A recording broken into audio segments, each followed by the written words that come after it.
Hey, good morning, guys.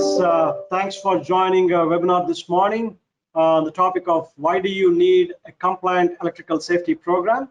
Our presenter today is Terry Becker from TWBSC Consulting, Calgary, Alberta.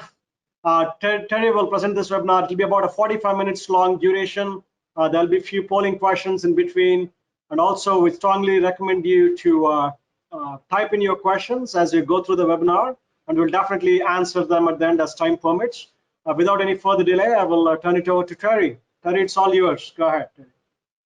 Thanks, Banu. So good morning, everybody, and thanks for joining this webinar today. Just some background information on myself. I'm based out of Calgary, Alberta. I'm an electrical engineer and 29 years experience in that effort of my career, but I've been devoting the last 13 years of my career 100% to electrical safety.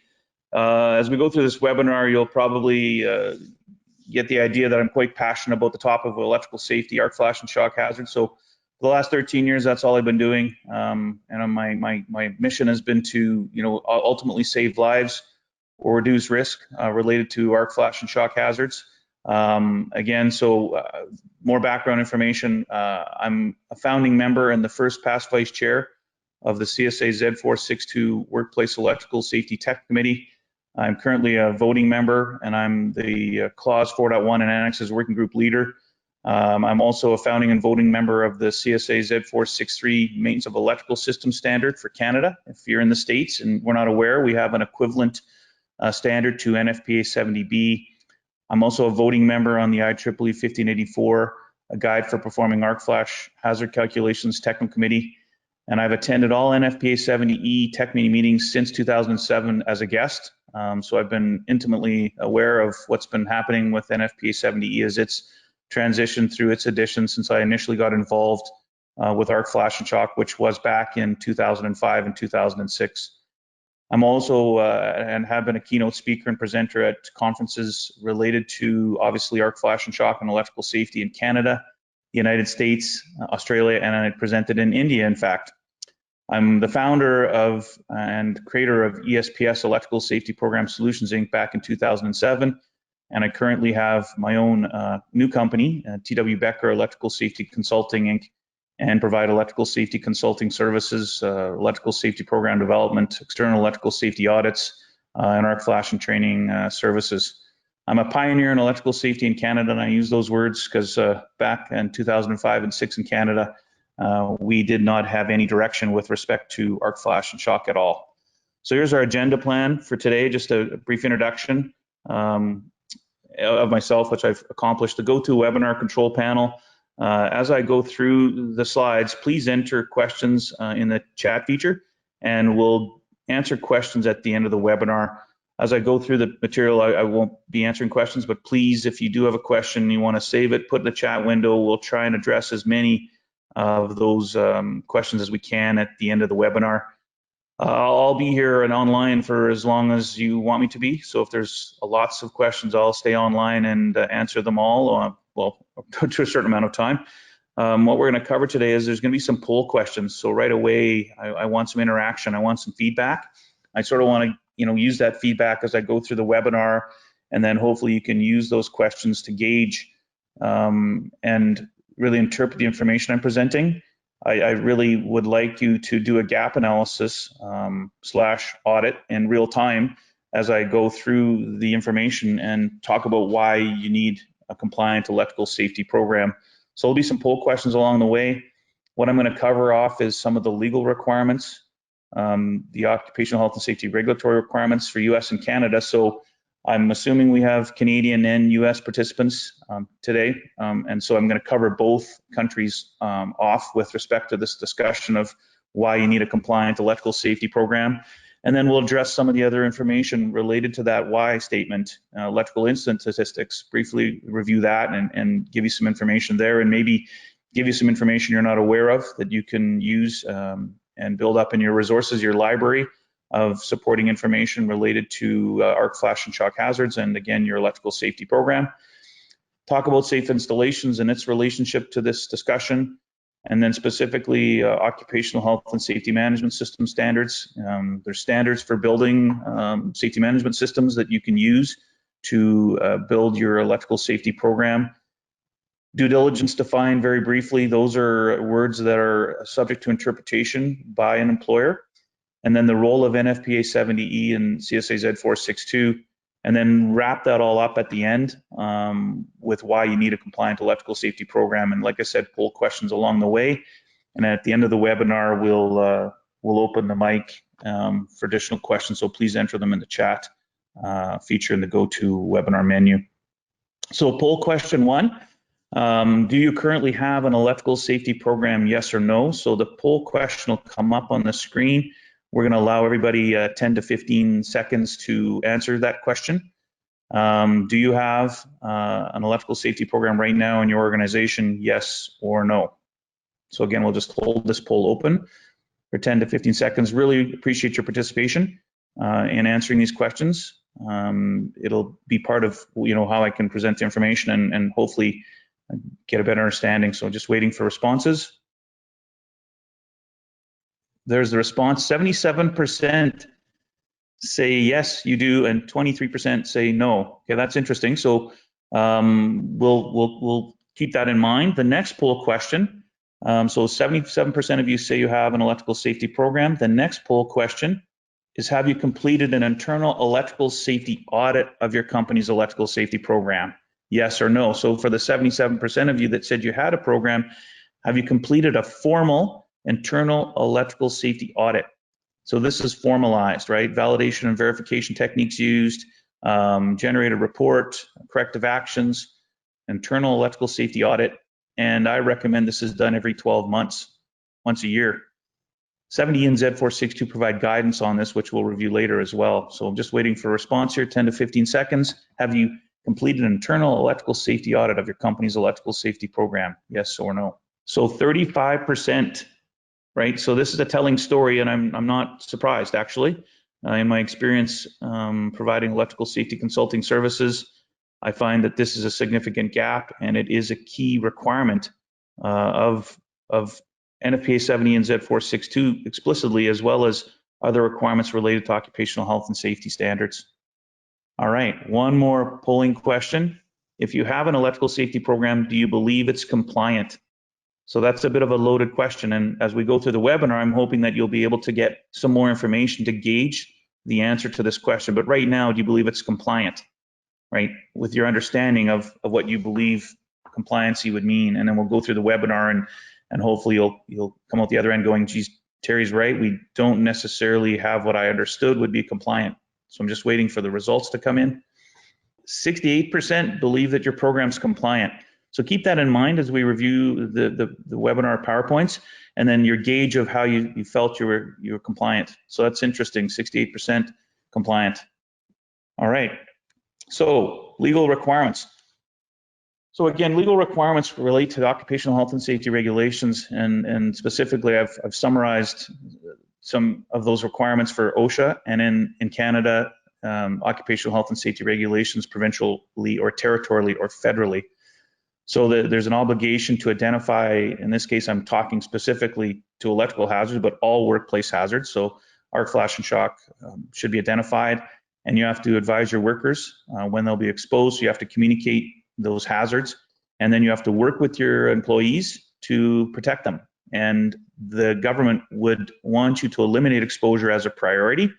And if you can't eliminate exposure to those identified hazards, you have to reduce risk to as low as reasonably practicable, applying the hierarchy of risk control methods. And I've got that inverted pyramid on the bottom. There's 6 hierarchy of risk control methods. And depending on the regulator, they may provide specific direction on those risk control methods, and it may not include all 6 within the legislation. So it's up to the employer to due diligence, which we'll talk about later, decide what to do if you cannot eliminate exposure. You'll find that the regulations also provide specific direction related to personal protective equipment. They'll also have some information on training. The one thing that is very clear in the OHSMS regulations from a legal requirement is the control of hazardous energy lockout, tagout. And then I've just indicated individual group lockouts. So the legislation is pretty clear with OSHA in the States. and occupational health and safety regulations in Canada, federally and or provincially and territorially. So it's a bit different as far as the jurisdiction, completely federal, and then states can have and will have additional regulations in place above and beyond OSHA. In Canada, really the provinces and territories set the OHS regulations for most industries, commercial, industrial, or institutional. So I'm going to divide this up into US and Canada. So just briefly, and I'm not going to go into the details, but I want to highlight again, and get to the why you need a compliant electrical safety program. So there's a general duty clause that's within these regulations for the hazard ID component and the application of risk control methods. And then I've just listed some of the specific regulations in the CFR 1910, subpart I, J, R, S, and K. So there is specific legislation in the US related to, again, PPE, control of fast energy, special industries, utilities, generation, transmission, and distribution. The entire subpart S is where we more explicitly get into some direction from OSHA, where NFPA 70 would come into play, and then subpart K under 1926 for construction. So again, the regulations are there, but overriding all of that, there is the need to identify workplace hazards, eliminate exposure, and implement some controls. Again, practicable is another one of those legal words. So it's a subjective interpretation of your due diligence related to these regulations. So remember, I'm trying to build up the case of why you need a compliant electrical safety program. So there's just another slide with some of the specifics. And again, I'm not going to go into detail. Again, you will be provided access to this webinar offline, and you can review this information in more detail. But explicitly, there is some very unique and prescriptive information in OSHA's regulations related to electrical safety and the arc flash and shock hazards. Interesting enough, with respect to OSHA, so some additional information you may not be aware of, OSHA does provide recommendations for an employer to develop an occupational health and safety program. And the link is on the bottom to get to this guide. So that's the website, recommended practice for safety and health programs. And then they have that PDF document, which is an amazing document. As far as your auditing component of your electrical safety program in the US, this would be a great website and a great document to use to say, do we have this information covered off in our electrical safety program to gauge if it's compliant? So if you dig around, there's lots of information out there. The regulator in the US and in Canada, because in Canada, and I'll get there, the provinces and territories provide guidelines, and there's a separate certificate of recognition system, which we'll talk about.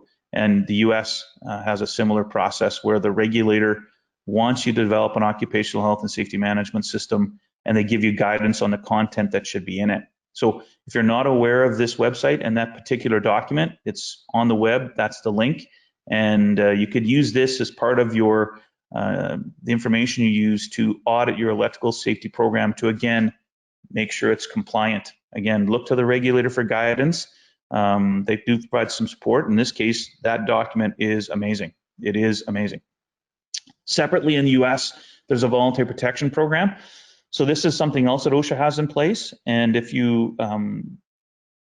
commit to this and do go through with it, what they're trying to encourage is that if you develop a safety management system and you ensure that it's audited and that it's working, and they anticipate that you'll have lower injury and illness rates, you'll lower your workers' compensation premium costs, and you're partnering with OSHA. So there's another sort of, partnering with the regulator. Should we partner with the regulator? I would want to partner with the regulator if they're offering an opportunity to. So this is another aspect of your overall safety management system, because your electrical safety program would be underneath your company's overall occupational health and safety management system. So another piece of information, depending on your organization, if you're participating in the voluntary protection program in the US with OSHA, if you're not, something to look at with your safety department. If you are an electrical engineer, a technologist, or an electrician on this webinar right now, or we might have some safety professionals as well, and some other management roles as well. So there is opportunities here to do a far superior job. Partnering with the regulator, I think, is a good plan. And again, there's side benefits here, which is workers' compensation premium lowering your workers' compensation premium costs.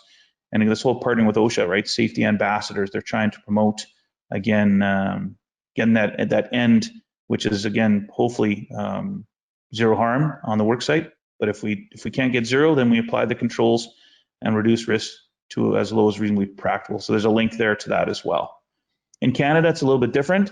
So we have federal regulations that would only apply to federally owned buildings and facilities or organizations.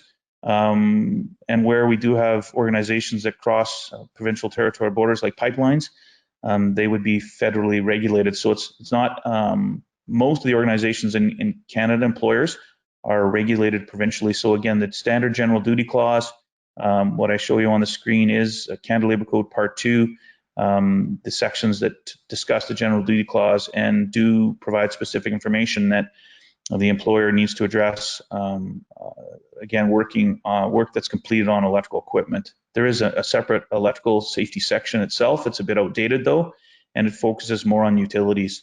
So again, just a general summary, employer-employee requirements are outlined. Control of hazardous energy is well documented within these regulations, and PPE requirements, overhead power lines, and limits of approach. So, and that's another issue, is the limits of approach are legal approach boundaries in both Canada and the US under regulations.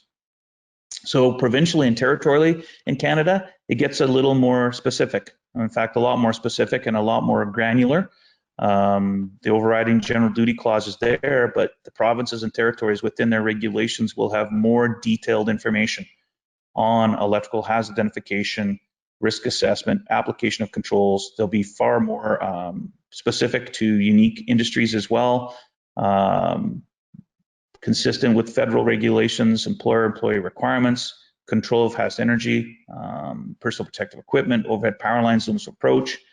But there are now specific electrical safety requirements. So province to province or territory, the electrical safety content will be minimal, or it could be quite significant.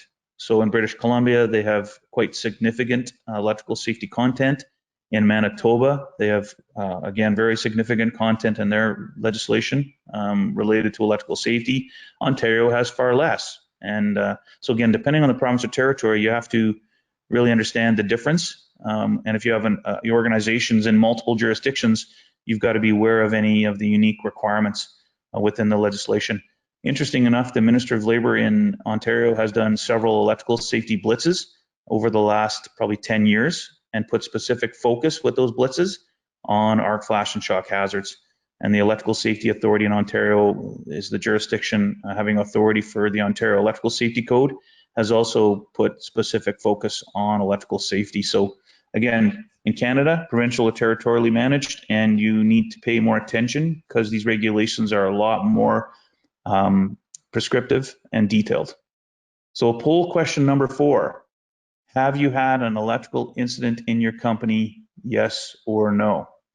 Have you had an electrical incident in your current employment at the company you work for now, yes or no? So we'll allow 10 to 15 seconds here again for the response. Have you had an electrical incident in your company, yes or no? 37% say no. That's good information. 63% say no. That's good information. 37% say yes. So again, that's interesting though still. 40% of the attendees say you've had an electrical incident. Was the electrical incident a shock and or electrocution, a burn injury from arc flash, or have you had both electrical incidents? Of the respondents that said you have had an electrical incident. So I think it was 37% said you did have an electrical incident. So we'll bring up this poll question. Okay, and actually it's going to segregate it to shock and or burn injury from arc flash. So again, I wanted it to be shock, arc flash, or both, but choose the one that you've had the most injuries, the most incidents, shock, electrocution, or arc flash. So again, the responses here might be skewed a little bit. I wanted to have the poll say shock, electrocution, arc flash. So shock and electrocution, 70% of the incidents of the respondents. So that's probably true, because when I talk about electrical incidents statistics coming up in the webinar, the stats that we have from the reports from governments or other agencies would support that. But both hazards we do have incidents for both hazards in the workplace. It's a given. So the next slide is electrical incident statistics in the US. So this report is probably the best report that I've been able to find, put together by NFPA and UL under the Fire Protection Research Foundation. And that's a link. This is a publicly available report published in 2015. So if you're not aware of it, I would recommend you get it and download it and put it again in your resource toolbox for your management of your electrical safety program. So we had confirmation with the poll that electrical incidents are occurring. The poll confirmed and aligned with the statistics that shock has a higher frequency, arc flashes are less frequent. This report had one piece of information that they collected where they had 20 years of data and there was 5,000 fatalities related to electrical incidents. And really that was one shock and electrocution a day in the United States. And it was one arc flash fatality where the worker didn't survive the burn injury every 3 to 6 months. So there might be 2 to 4 arc flash burn injuries in the US a year. And again, unfortunately, one electrocution, a shock that led to an electrocution every day in the States. And I would believe that those statistics are still valid. And I've attended the IEEE Electrical Safety Workshop, and there has been papers on incidents, and the trend has come down. But what's interesting, it seems to have flattened on the electrocutions, which are mostly related to overhead power lines. And I just don't know why we can't seem to solve that problem. All right, so all worker roles are impacted, all industries are impacted. It's construction, operating facilities, and then maintenance activities. And this report breaks it down with some really good information, some really good graphs. So again, I'm outlining again, why you need a compliant electrical safety program. We're having incidents still, and obviously there's lots of work that still needs to be done. In Canada, electrical incident statistics are available provincially. I've just given 2 examples on the screen. They're not as detailed as that NFPA report. Again, we're looking at a report in the US that we can use in Canada when we're looking at at that incident frequency and where the industries are having the incidents. But we do have reports here. They will not necessarily break it down as in much detail as that NFPA report. So again, the one from Alberta was from 2017. Now these are lagging as well. You can't get this information in real time. So there'll be a lag at least a year, right, if not more. So I've given an example on the screen of Alberta, again, publicly available. The Electrical Safety Authority in Canada has the most detailed reports.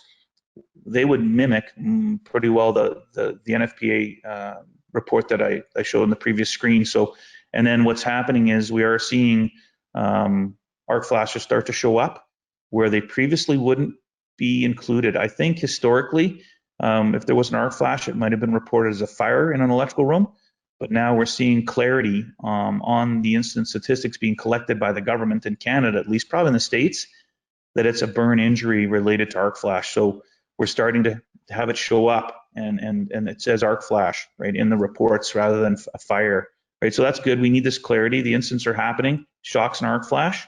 Again, shocks more frequent, overhead power lines, again, highest frequency of electrocutions.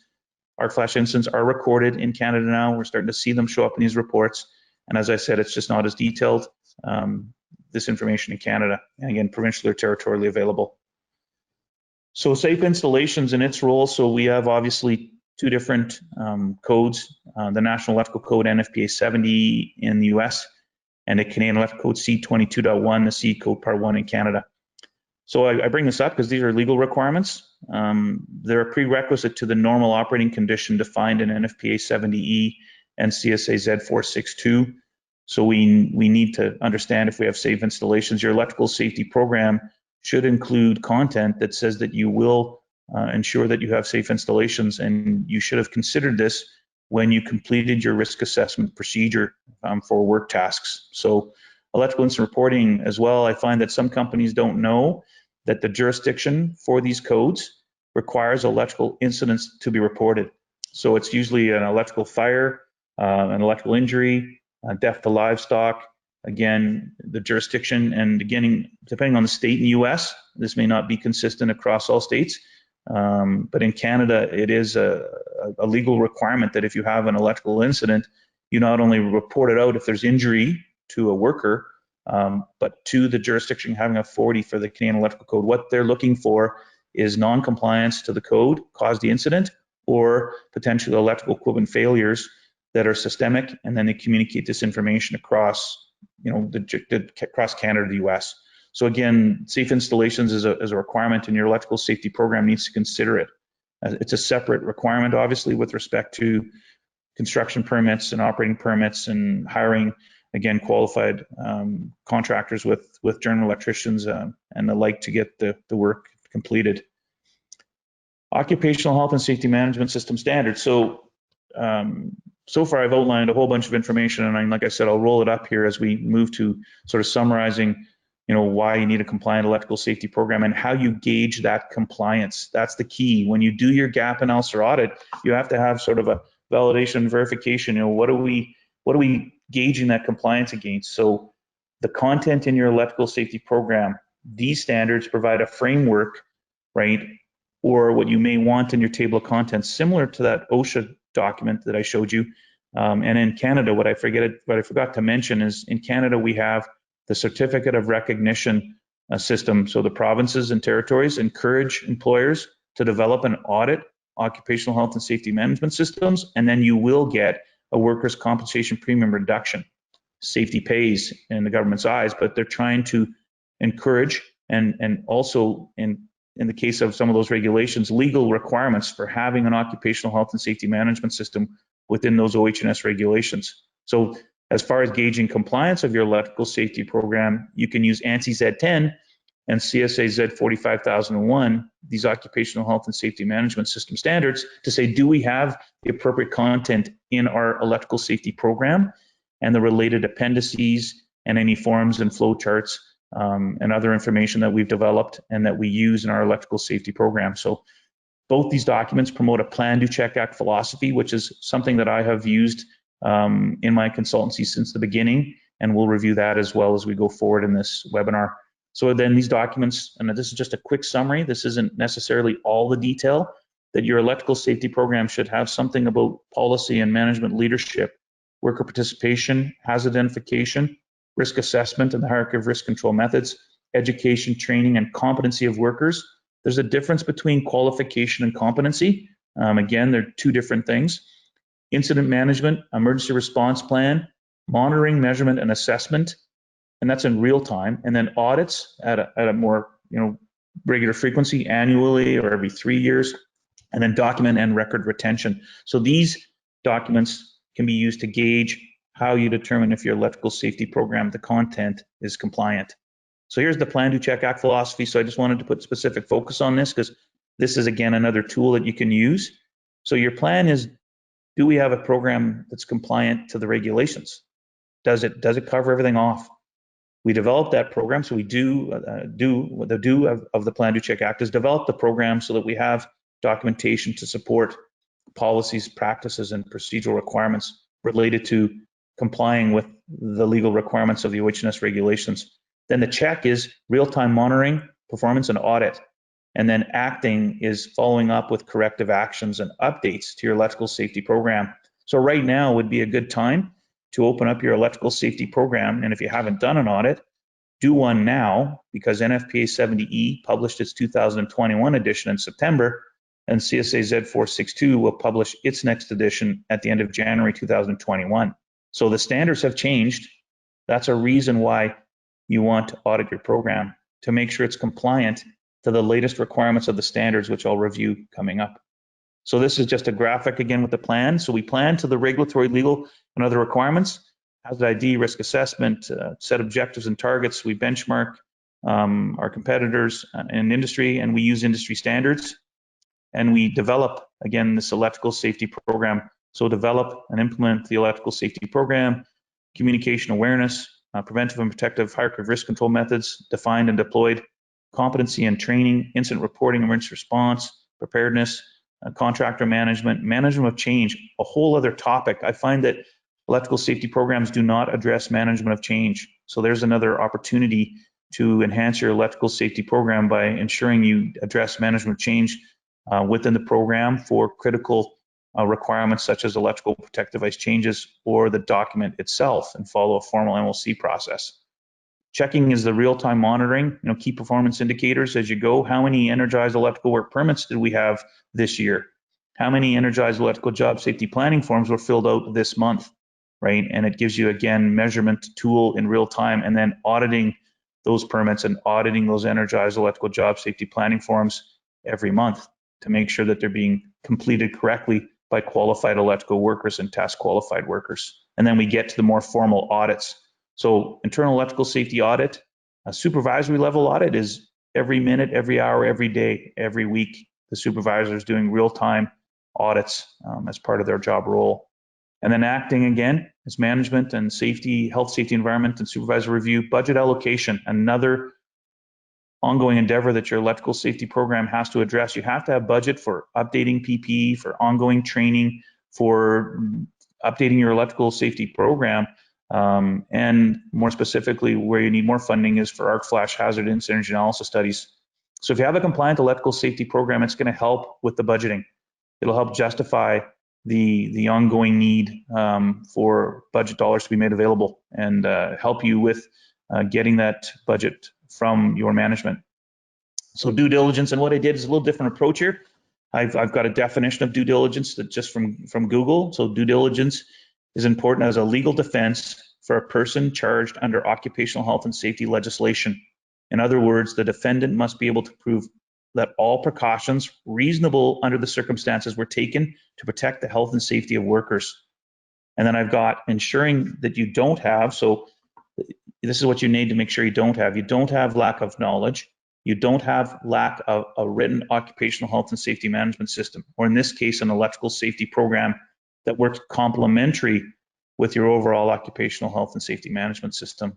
You don't have lack of employee training. You don't have lack of effort to prevent injury, and you don't have lack of enforcement of rules. So there's another requirement. If you have an electrical safety program, the policies, practices, and procedural requirements have to be enforced. It's the other end of this. We want it all to be positive, but at the end of the day, if you have a compliant electrical safety program, it has the appropriate policies, practices, and procedural requirements in it. It gives the supervisor the tool they need to ensure enforcement, right, of those, again, policies, practices, and procedural requirements. So due diligence is subjective from one company to the next. Everybody that said they have electrical safety programs, they're probably going to be all different. They will be. And hopefully in this webinar, I'm in a short period of time highlighting where you can go to get additional information to, again, do a gap analysis or a formal audit to gauge how you determine if it's compliant. And ultimately, we need this due diligence in place, and you need to be able to defend with respect to arc flash and shock hazards if you ever have an electrical incident, which many of you said you have had an electrical incident in the poll question. You'll need to be able to stand up to the test. And I think what's also happening right now is companies aren't being tested, and that's a good thing that we're not having maybe a higher frequency of electrical incidents, but the real test of your due diligence will be related to the severity of the injury and, heaven forbid, a fatality, right? A shock leading to electrocution or an arc flash burn injury leading to, again, a fatality. So subjective what due diligence is and your electrical safety program compliance will ensure, one, that we try to drive to zero incidents. That's the goal, zero harm, zero incidents. But if we ever have one, that we can make sure that as the employer, right, we did everything that was reasonably practicable to try and not have that incident, something else, and the incident investigation would come out on why that happened, why the incident occurred. So to wrap everything up that I discussed so far is this flow chart, electrical safety due diligence framework. And I've promoted this since the beginning. Right? You know, when I got educated about this, when I was working as a staff electrical engineer for a large employer before I became an independent electrical safety consultant, the company I worked for, we were all immersed in the role I was in anyways as an electrical engineer in our ongoing operations and maintenance of our organization. So I knew about the regulations, but I didn't know at the time the depth of what the due diligence requirement was. So really those regulations are at the top. The general duty clause, again, all hazards identified. The employer has an obligation to eliminate exposure or reduce risk, and the hierarchy of risk control methods, the 6 of them. And then how we can achieve this requirement is through the occupational health and safety management system, again, with a certain framework based on those standards, ANSI Z10 and Z45001, or OSHA's requirements, or in Canada, certificate of recognition. Underneath that overall safety management system is your electrical safety program. the Plan, Do, Check, Act philosophy, and we want to use standards now. So this is where we're going to go, is we're going to talk about the standards, NFPA 70E and CSA Z462, that give us the tools we need within our electrical safety program. 70E and Z462 are not electrical safety programs. I call them toolboxes, and they give us the tools we need to define specific policies, practices, and procedural requirements within our electrical safety program. And then that program has to have a compliant framework, content. And again, Terry, I got 10 pages, is it enough? Terry, I got 150 pages, is it enough information in my electrical safety program? There's not an easy answer to that, it's all relative. So again, 10 pages, 20 pages, 100 pages, if you believe it's adequate due diligence and you believe it's compliant, then that's what you would decide for your company. All right, so this is, again, electrical safety due diligence framework, how everything comes together. Now, another poll question. Have you completed individual work task risk assessments using a defined electrical hazard risk assessment matrix and related risk register table? And that's a loaded question, but it's a valid question because NFPA 70 and Z462 have a mandatory risk assessment procedure requirement. So on the right-hand side, I've shown a 3x3 electrical hazard risk assessment matrix example. There'd be a separate risk register table. You do work task-based risk assessments. You might have work task hazard pairs because one work task could have shock and or arc flash. And then you implement a risk assessment, define risk control methods. So do you have in your electrical safety program a defined electrical hazard risk assessment matrix and related risk register table? So let's see what the answer comes back. So 43% say they do, 57% say they don't. So what we're seeing already is, again, an unraveling of a story that you right now do not have a compliant electrical safety program. So based on what I'm presenting, and again, in the time frame I have, I wish I could have more time, I'm trying to help you identify where you might have gaps, right? So quick gap analysis through this webinar. I encourage you to do offline a more formal internal electrical safety audit. So why do you need a compliant electrical safety program? Just to wrap up some bullet points. We want to save lives. We want to promote safety culture and behavior improvements in electrical safety and management of arc flash and shock hazards. We want to ensure your company eliminates exposure to these two hazards or reduces risk to as low as reasonably practicable. A safer, smarter, and more productive workplace. Good safety is good business. The right thing to do, save money, control budgets. With a compliant electrical safety program, this one element is very important. And I think, my experience in the last 10 years is that companies have not been able to effectively budget training and studies and buying arc flash and shock PP. And if you have a compliant electrical safety program, that will be another benefit. At the bottom, legally compliant and defendable due diligence. Right, so that is another reason why you need a compliant electrical safety program. So more information about why. You send your workers, your qualified electrical workers and your task qualified workers on arc flash and shock training. And really they come back to the workplace without a program in place to start out with, let alone a program that may not be compliant. It may not provide appropriate direction and requirements for the training to be applied. We need these workers to come back and apply the training against some requirements. In the training, they would have been told some of those requirements, but that's just a training course and knowledge transfer. They have to come back, and then the employer needs to have a management system, and that management system has to be compliant so that it captures all of the training and getting the value out of that training. Again, what you'll receive is enhanced productivity, when you establish an electrical safety culture based on workers' confidence, certainty, and electrical safety competence at its core. So moving the qualification, arc flash and shock training to electrical safety competency, you really only can accomplish that if you have an electrical safety program that the training is applied against. As well, a compliant electrical safety program has to address all worker roles. So at the bottom, we've got to make sure non-electrical workers on your work site are also included in the program. So I find that in some cases, when I've looked at electrical safety programs, it's only about the electrical workers. It needs to be an all worker program. Qualified electrical workers, task qualified, operations staff, other specific non-electrical workers that will be exposed to shock when they use portable cord and plug connected electrical equipment and extension cords and need to understand when they need a GFCI. So just a wrap up on the incident statistics, right? So an electrical incident, if you ever have one, and there was in the poll question, unfortunately, with everybody that's attending, you identified that you're having incidents. So if they ever occur, injury or death is what the outcome will be, right? And heaven forbid if it's a fatality. It has a negative impact on worker productivity, everyone at the work site if it's a fatality. It leads to uncertainty and lack of confidence of the workers going forward. You'll have regulatory oversight, again, depending on the severity of the injury. If it's a fatality, it's basically a crime scene, right? You will not only have the OHS regulator there, but you'll have the police in attendance. Negative impact on company reputation, damage to electrical equipment. If it's an arc flash, you're going to have damage. That's going to result in downtime, minimal or significant. It would be determined by the severity of the arcing fault in the arc flash. And then you'll have associated electrical equipment repair costs, and then the legal costs. So you don't want to have an incident.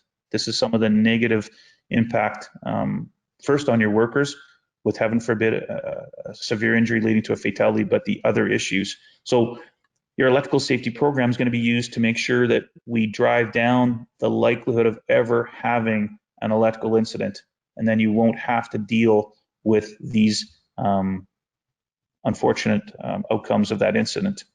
The role of 70E and Z462. So they are industry standards. They're well established. The US, it's been around since 1979, and Canada since 2009. For those of you online that are utilities, we have some separate standards. We have the National Electrical Safety Code in the US, and in Canada we have CAN ULC S801. So 70E and Z462 utilities are exempted from the scope being applied to them, but I do know that utilities do reference 70E and Z462 related to some of their businesses, but there are separate standards. Again, they're not adopted into law. They're industry voluntary standards. My opinion would be the regulators are going to expect you to use those standards even if they have not adopted them into law. And Z462 and 70 are very detailed and comprehensive and prescriptive because they're standards. What I find out there is companies that have implemented controls, specifically training. Arc flash and shock training is not a management system. It has nothing to do with a management system. It's knowledge transfer. The incident energy analysis studies do not dictate policies and practices. Employers need to control workplace application of the training and define and document your own policies, practice, and procedural requirements. And we can use 70E and Z462 to do that. As far as the electrical safety program requirement, both of these standards, they're technically harmonized currently, right? So Chapter 1, Article 110.5 Electrical Safety Program and CSA Z462 Clause 416, they provide mandatory requirements that you shall have an electrical safety program, and that program can be developed independently and or in combination and combined with your overall safety management system. I recommend the electrical safety program as a standalone document, but it works underneath your overall safety management system. All right, your employer shall implement and document an overall electrical safety program that directs activity appropriate to the risk associated with the electrical hazards. The electrical safety program shall be implemented as part of the employer's overall occupational health and safety management system when one exists.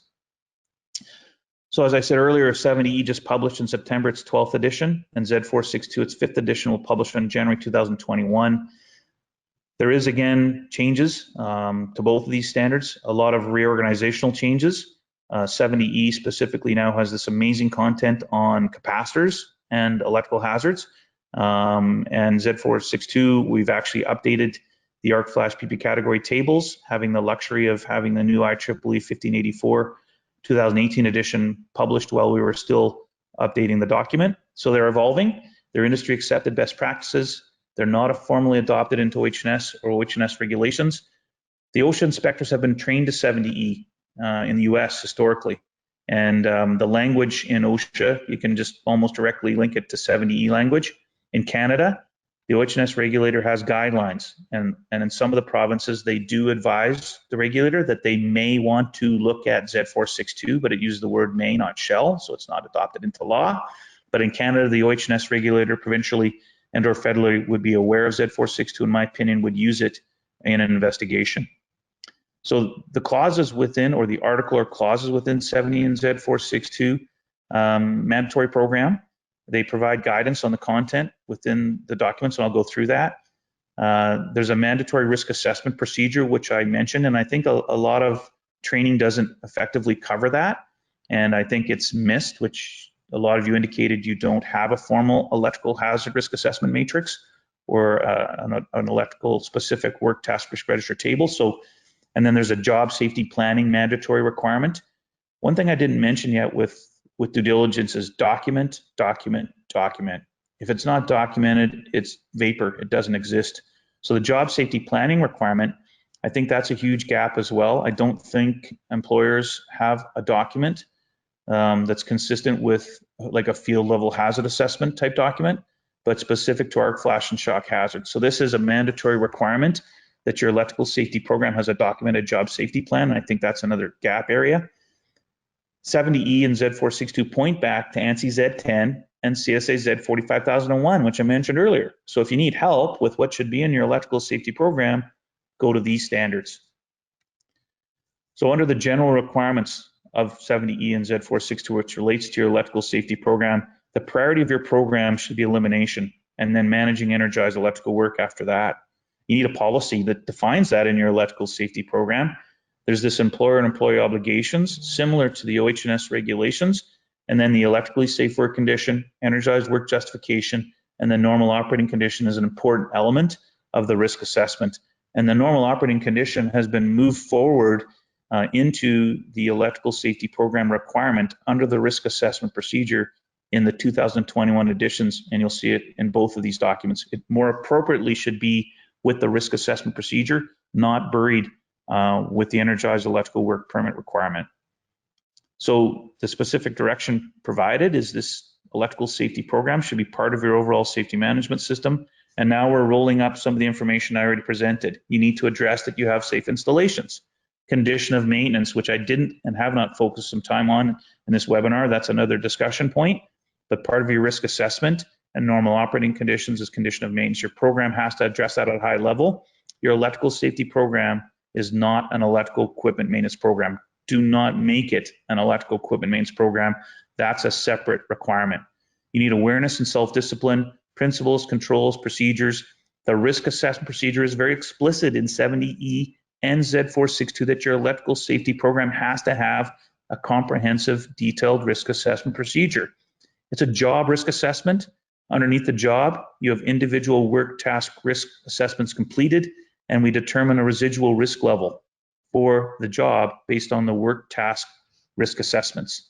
And then you define the hierarchy of risk control methods. Again, but that needs to be in your electrical safety program. If you do not have adequate content in your electrical safety program related to the risk assessment procedure, you do not have a compliant electrical safety program. And the hierarchy of risk control methods, there's 6 of them mentioned in 70 and Z462.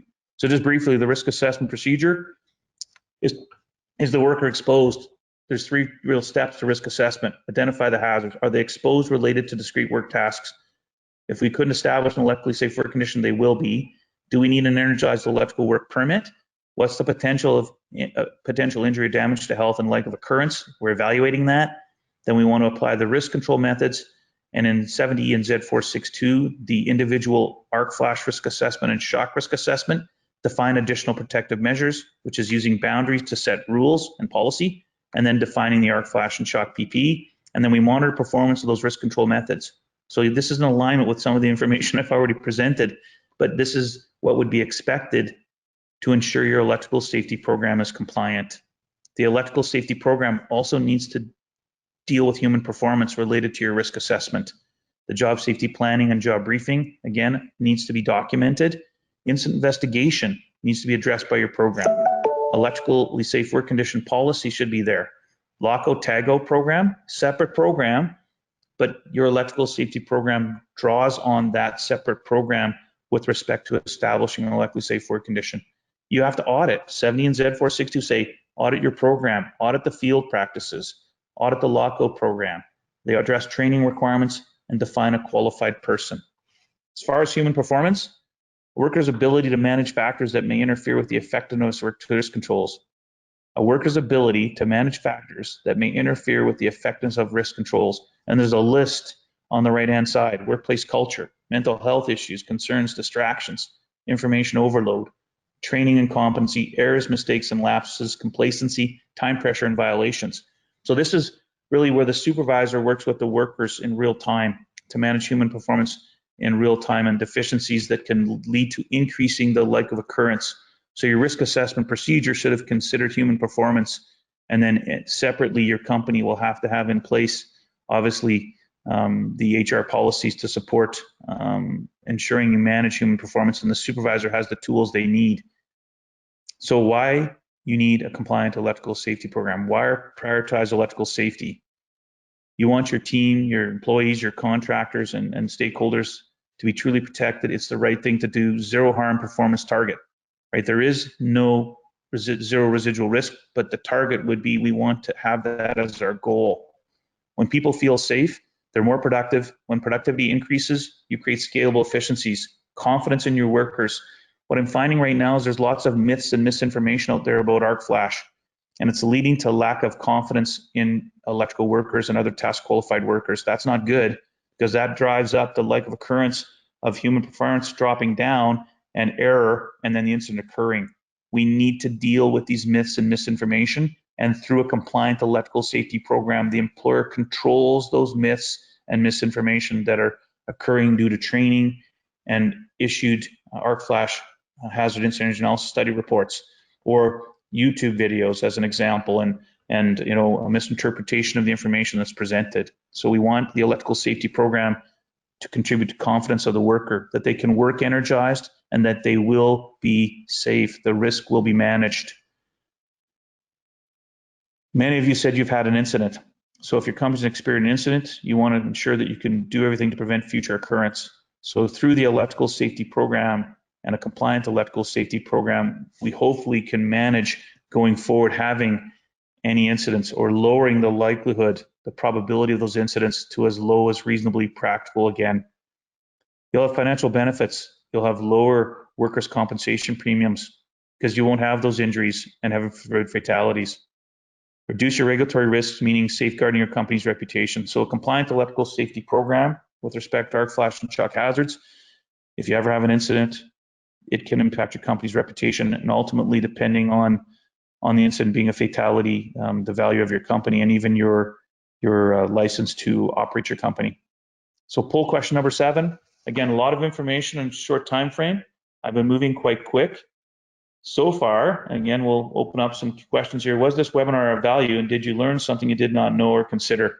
Again, I present a lot of information in a short time frame, and I know it's tough to absorb it all, but I'm hoping that after the webinar, you can review this offline, and you will come out of this with information you can use to gauge the compliance of your electrical safety program. So quick responses to this one. 99% yes. So there would have been something in the last 45 minutes or so that I presented for everyone attending, again, with respect to, if you don't have an electrical safety program, what do I need to do to get one and make it compliant? And for those of you that do have a program, very quickly, what are some of the gaps that you may have? So I'm going to open up the questions, and I'm just going to So Terry, are you there? Can you hear me? Yes, Venu. So is there a regulation related? Is there a specific requirement for Europe related to arc flash? Yes, there is. So, I'm not as familiar with what's going on in Europe as I would like to be. There's other individuals that are. So in the UK, they're working on specific energized work legislation. They do have documentation in place. The remainder of Europe, I'm not as certain. Again, I just haven't had the time and exposure in that area. So yes, and then globally, Australia, New Zealand, other countries, NFPA 70 is being used as an applicable industry standard in those jurisdictions, right? So yes, there is an evolution of requirements in legislation and/or electrical energized work practice standards happening across the globe. It's an evolution in the last decade, I'll say. So the next question is, Is the comp premium cost comment documented? If so, where can I find this info? You mentioned about the comp premium cost. Yeah, so for workers' compensation, you've got to go to your particular government agency that manages that. And again, in Canada, the certificate of recognition process, it's a formal process that the government runs. And if you get your management system audited, then there'll be forms that you would submit to the government to get the workers' compensation premium reductions. Be similar in the US, so look to the jurisdiction and the potential benefit of getting any specific immediate workers' compensation premium reductions. So the next one is the duty clauses reflect each individual industrial sectors or they're independent? So if I interpret that one correctly, and I just quoted general duty clauses, any employer under the regulations will have an obligation to identify all workplace hazards and then to eliminate exposure or implement risk control methods to reduce risk. So it's explicit that you will do something as the employer for all workplace hazards, but then more explicitly there will be content with respect to specific requirements, as I mentioned, for electrical safety and OSHA or the OHSMS regulations. Then they'll more explicitly outline what you need to do as far as elimination, and if you can't eliminate, the expectations of what they want you to implement as the controls. Okay. So the next question is 70E 2021 out and in effect now or sometime in 2021? NFPA 7D published in September, and it supersedes the 2018 edition. You can download a PDF from NFPA's website after this webinar. So when a new standard is published, it supersedes the existing standard. So September 2021, 70 published, Z462 will be the end of January. So again, the 2018 edition of 70 no longer applies. You have to have the 2021 edition. Again, your electrical safety program, you have to audit it against the new requirements or the changes in the applicable standard that we're basing the requirements, the policies, practices, and procedural requirements of the electrical safety program against.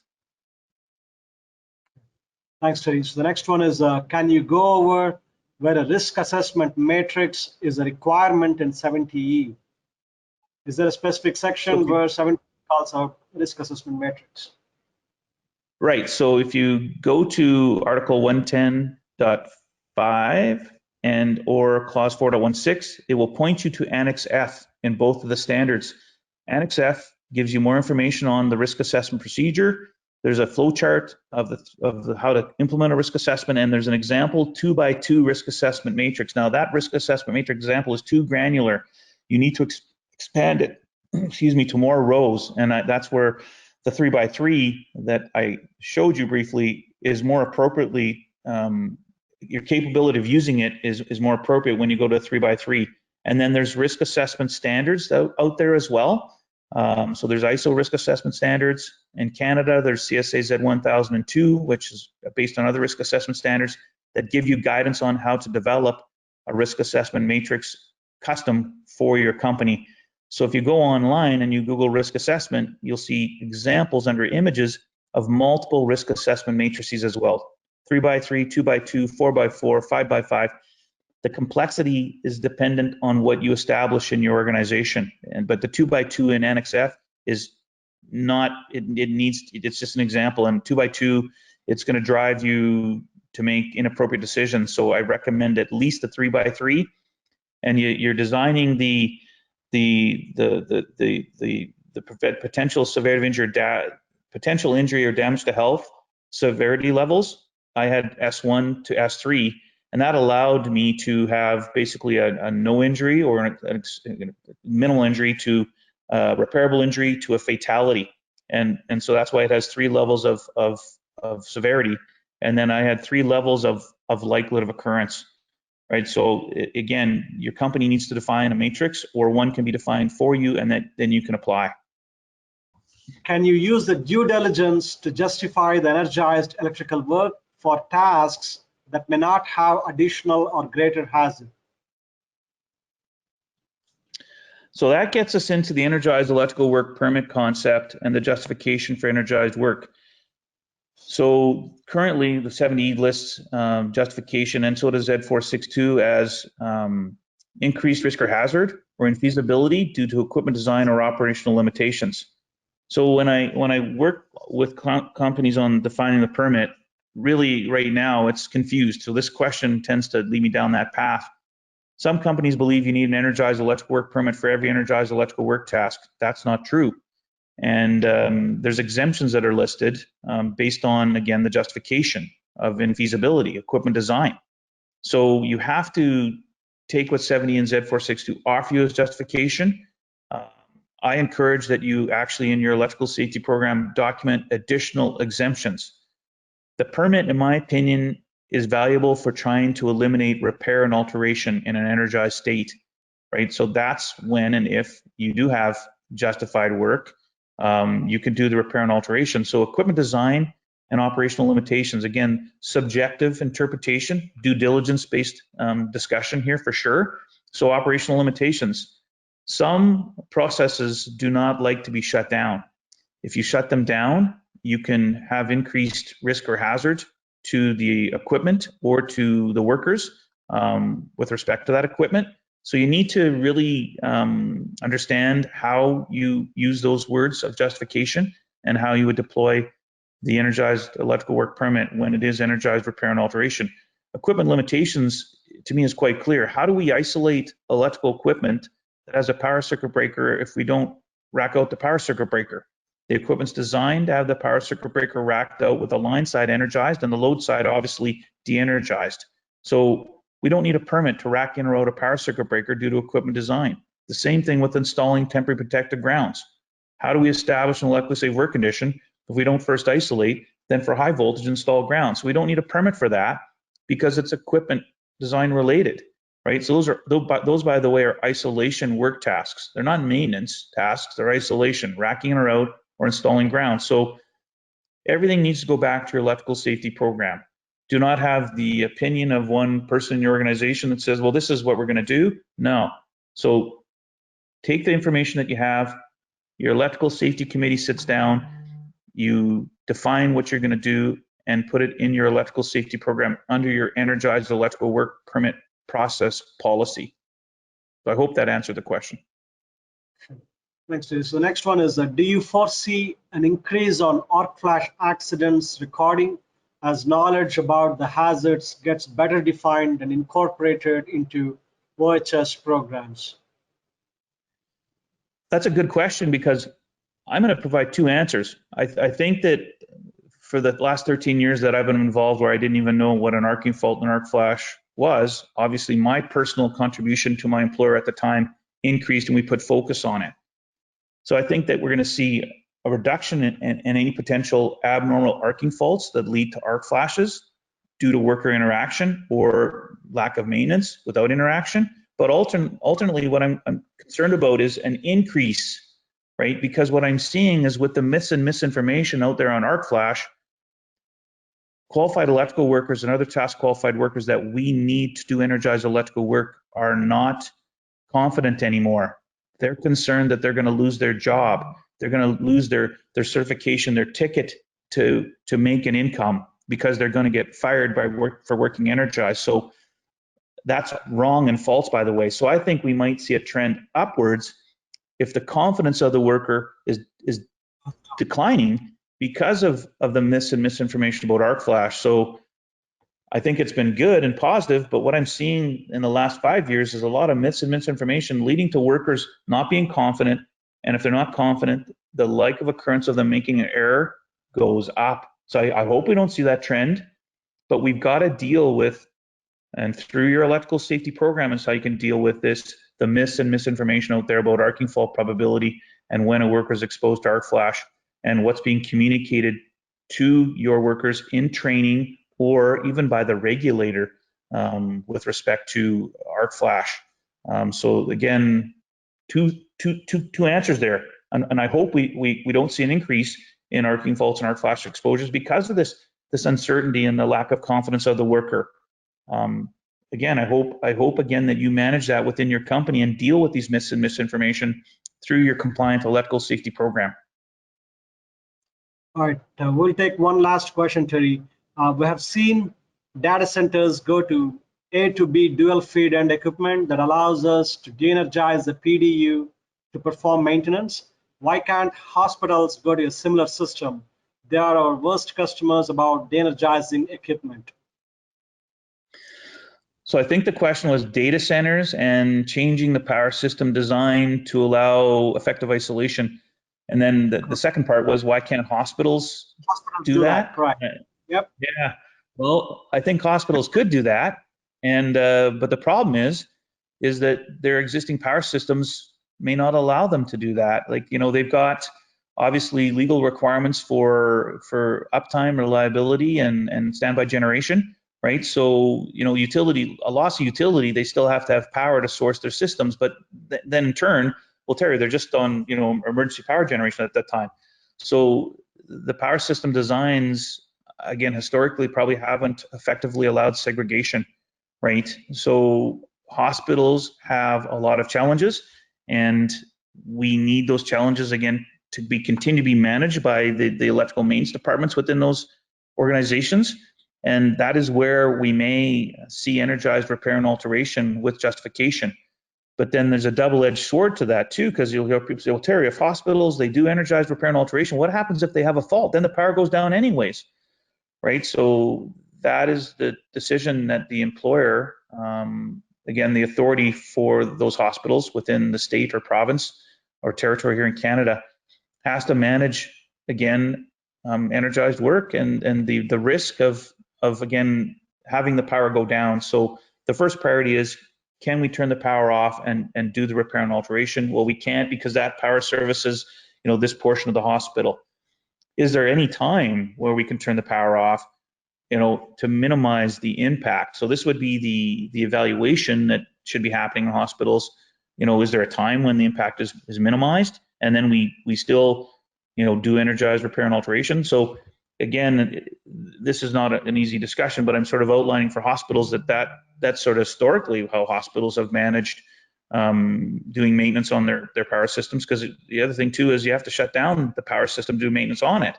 So there's challenges in hospitals that are unique. Data centers, it's also a similar discussion, right? You know, we rely on the data for 911 calling. Obviously, you know, everything else we do these days is heavily dependent on the internet and the cell phone net and everything else. So that's another discussion, because that one, you know, that one has the you know, loss of revenue associated with it. But you know, I would almost say that the telecom and the internet are like essential services these days. So is there increased risk or hazard if we lose the internet? And right now, given what's going on, and you know, the internet is so critical to communication. So these are, again, in your electrical safety program, where you might have to document unique requirements underneath your energized electrical work permit process policy. So there is no definitive yes or no in some of the industries out there with respect to energized repair and alteration. Ultimately, it comes down to risk at the end of the day as well. So you do the risk assessment procedure, you're going to do that energized repair and alteration. The priority is going to be, is the worker going to be, you know, safe, right? Are we managing the potential severity of injury or damage to health to the worker at that point? The like of occurrence has the impact on the reliability. So, and then for hospitals, if the power goes out, what's the impact on the patients, right? So there's a more complicated discussion there with respect to, again, the topic of energized repair and alteration, harm to the primary worker, harm to the patients, and how to recover from that. And again, you know, hospitals right now, that said, they have and should have emergency response plans for, again, utility loss and then even generation loss, right? So ultimately, at the end of the day, the maintenance department will have in place through the operating side of the hospital, you know, worst case scenarios. You never want to go there and test it, but it would be part of what's established related to emergency response. Again, I could talk for quite a bit of time, you know, on any one of these questions. If you know me, you know, Terry will go on. So Banu, I'm going to stop, and if there is any other questions, Banu, I'm more than glad to continue to chat about them, but I think we also just cut off the webinar as far as the length of what we're recording and providing to everybody out there. So Banu, I think we should close off the webinar, I guess. And if there is questions, attendees can reach out to us. Sure. Thank you again, Terry. Thanks again, everyone, for joining our webinar this morning. And as you can see, there is this Grace Technologies Expert Network brochure that's on the handout section. Please go through that and definitely reach out to us if you want us to help you out with your electrical safety program. And also on the chat window, I posted a SurveyMonkey link with which you can take electrical safety program self-assessment, which is like a weighted score with which you can evaluate and assess where you stand given your current program. And definitely I'll be more than happy to help you out in developing electrical safety program if you don't have one, or just working with you in refining your existing program if you already have one. So yeah, please go and take out that exit survey and reach out to us. We can definitely help you out in your electrical safety endeavors. Thank you so much, Terry, and thank you everyone for your time. Stay safe. Hey, thanks, Grace. Thanks everybody for attending. Have a good day and take care out there.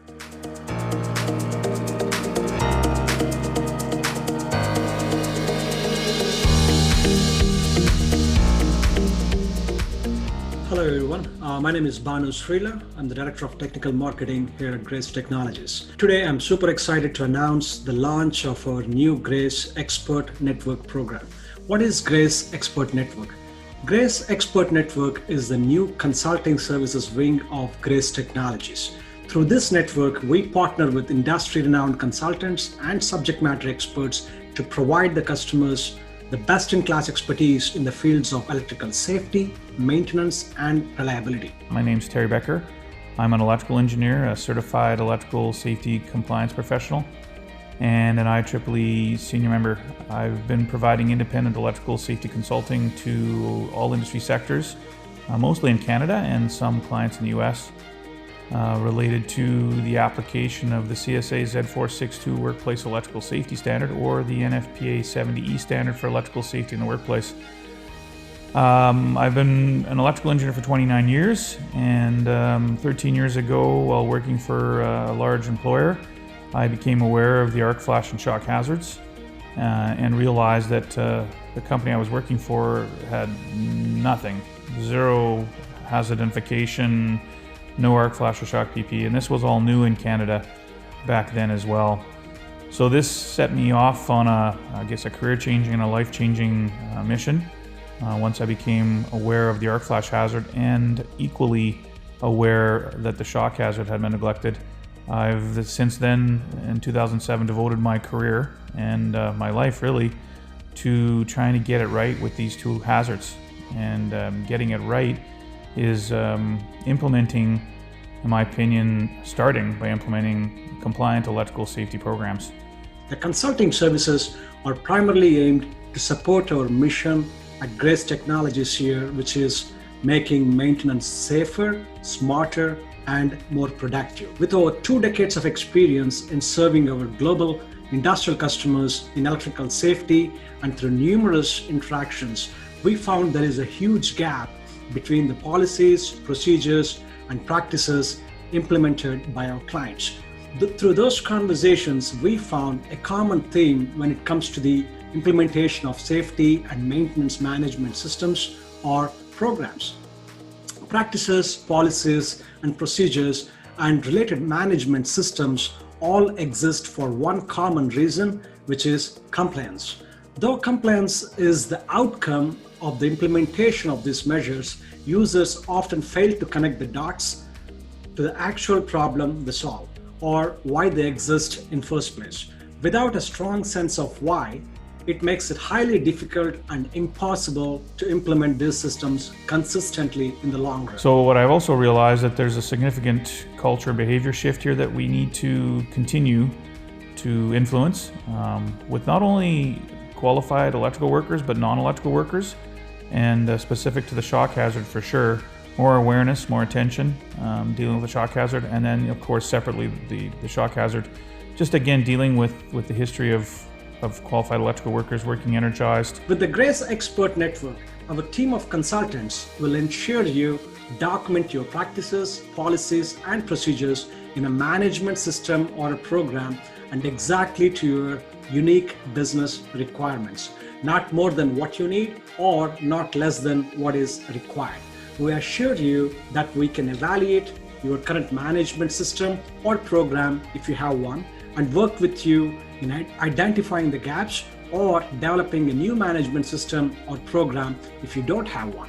So the goal here is to bring credible, defendable, compliant solutions that will ultimately deliver a safer workplace and increase productivity with respect to ensuring we can still have energized electrical work completed, but we have those work tasks, when authorized, managed to a risk level that's as low as reasonably practical. So again, look forward to working with you, and appreciate you listening to this great intro. And again, just expressing my thanks to the Grace Technologies team, and look forward to helping industry either get electrical safety programs in place or update or replace existing programs that will be compliant and defendable to OSHA regulations.